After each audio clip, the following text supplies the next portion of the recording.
Assalamualaikum warahmatullahi wabarakatuh. Meningkatkan kapasitas karyawan dan keahliannya perlu dilakukan. Staf yang ahli dan mahir di bidangnya akan berdampak kepada produktivitas. Ketika produktivitas semakin membaik, tentunya akan berdampak baik langsung maupun tidak langsung terhadap organisasi tersebut. Bisa jadi efektivitas dan efisiensi yang semakin bergerak, semakin cepat, juga akan berpengaruh kepada keuntungan usaha dari organisasi tersebut. Nah, kali ini aku mau ngomongin hal itu. Ini kaitannya dengan pertanyaan teman saya. Pertanyaannya adalah, apa saja yang bisa dilakukan untuk memperkuat organisasi dan meningkatkan kapasitas karyawan? Sebenarnya banyak hal yang bisa dilakukan oleh organisasi dalam rangka untuk upgrade kemampuan atau upgrade skill setiap individu yang ada dalam organisasi. Dan ini juga akan bervariasi tergantung jenis usaha dan bidang apa yang organisasi tersebut jalankan. Nah, kali ini aku ngomongin 3 hal penting saja yang mungkin bisa, hal sederhana yang mungkin bisa juga menjadi katalis agar para karyawannya bisa lebih memperbaiki kinerja dan efektivitas dalam organisasi. Apa saja itu? Kita ulas secara singkat dan padat. Di antaranya satu, organisasi tersebut bisa mengadakan pelatihan ataupun host training. Jelas, pelatihan ataupun host training itu lebih spesifik kebutuhannya. Jadi kalau misalnya ada individu yang memang sekiranya ingin segera di-upgrade skillnya, dalam artian skill tertentu, artinya banyak sekali vendor yang bisa menyediakan layanan jasa pelatihan untuk kasus-kasus tertentu. Ini nggak hanya untuk perorangan, bisa juga pelatihan dalam kebutuhan satu organisasi, misalnya agar timnya semakin solid, agar kerjasama timnya semakin expert, agar kerjasama timnya semakin efektif. Ini bisa dilakukan seperti in-house training ataupun pelatihan-pelatihan khusus yang banyak vendor ditawarkan di era saat ini. Kemudian selain itu apa lagi? Yang kedua adalah pendidikan. Nah, saya juga sering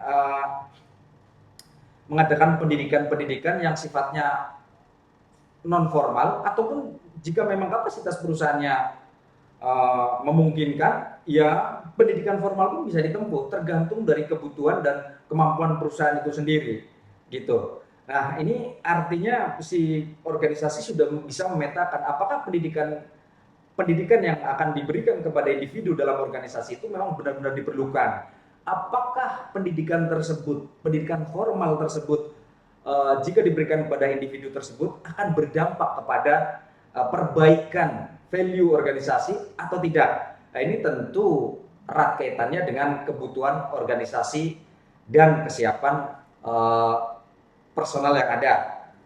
Tidak melulu pendidikan formal bisa ditempuh. Organisasi atau perusahaan bisa memilih pendidikan non formal. Banyak pilihan yang bisa kita capai, banyak pilihan yang bisa kita pilih untuk keperluan ini, gitu. Apakah bisa? Apakah bisa tanpa itu? Bisa, banyak opsi tergantung jenis usahanya. Tapi ini waktunya sangat pendek, saya mau singkat saja biar intinya mewakili. Saya menerangkan di sini bukan mewakili kapasitas perusahaan yang berbeda ya. Saya hanya mewakili kapasitas perusahaan yang sifatnya konsultan dengan bidang khusus gitu, bidang usaha yang sangat khusus, yang mungkin bisa saja ini tidak pas atau tidak sesuai dengan kebutuhan perusahaan yang sifatnya general atau industrial yang pada umumnya gitu. Itu yang kedua. Kemudian yang ketiga adalah, kalau saya lebih efektif yang ketiga ini adalah ngobrol dan diskusi. Kesempatan ngobrol dan diskusi yang bisa dilakukan di luar jam kerja adalah waktu yang paling efektif untuk meningkatkan kapasitas dan awareness kepada individu yang ada dalam organisasi. Ini saya alami, saya coba praktekkan. Sebenarnya daripada pelatihan khusus tertentu, sebenarnya ngobrol, diskusi, dilakukan sesering mungkin. Apa-apa hambatan yang real terjadi, bila perlu pada saat ada kejadian hari ini, segera besok pagi kita adakan seperti meeting kecil atau seperti brainstorming yang sifatnya saling berdiskusi, berinteraksi, apa sih hambatannya, kenapa terjadi kendala itu, dan bagaimana way out-nya, sehingga antar tim ini bisa saling koordinasi secara langsung. Nah, ini sebaik-baiknya waktu adalah pada saat mereka sedang berkumpul gitu.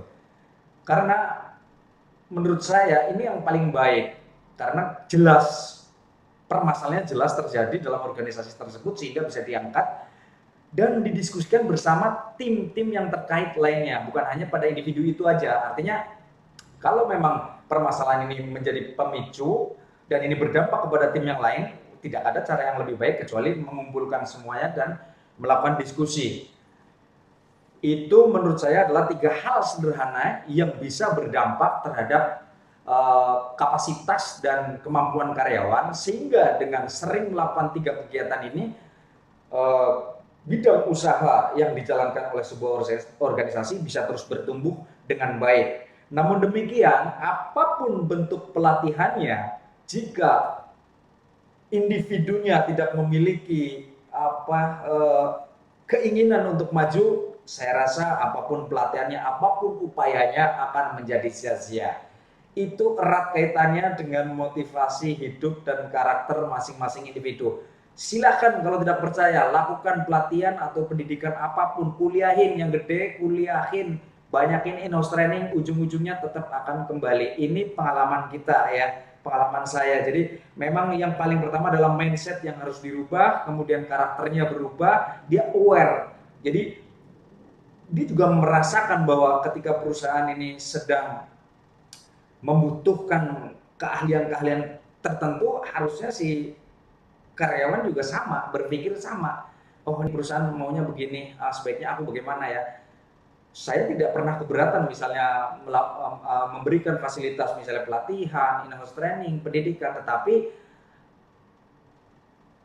seorang leader itu harus tahu persis ketika dia udah mengalokasikan sebuah budget tertentu untuk dengan harapan agar skill individu itu meningkat, tetapi kalau konsistensi dan karakternya tetap sama, lebih baik ya nggak usah dilakukan apa-apa, kecuali yang nomor 3, ngobrol dan diskusi, tujuannya yang menguatkan mental dan karakter secara internal organisasi aja. Nah, itu menurut saya 3 hal poin ini cukup efektif, namun tidak bisa mewakili semua jenis usaha. Nah, jika teman-teman ada tambahan hal-hal apa yang bisa menjadi katalis untuk meningkatkan kapasitas dan skill individu karyawan, silakan ditambahkan di komentar ya.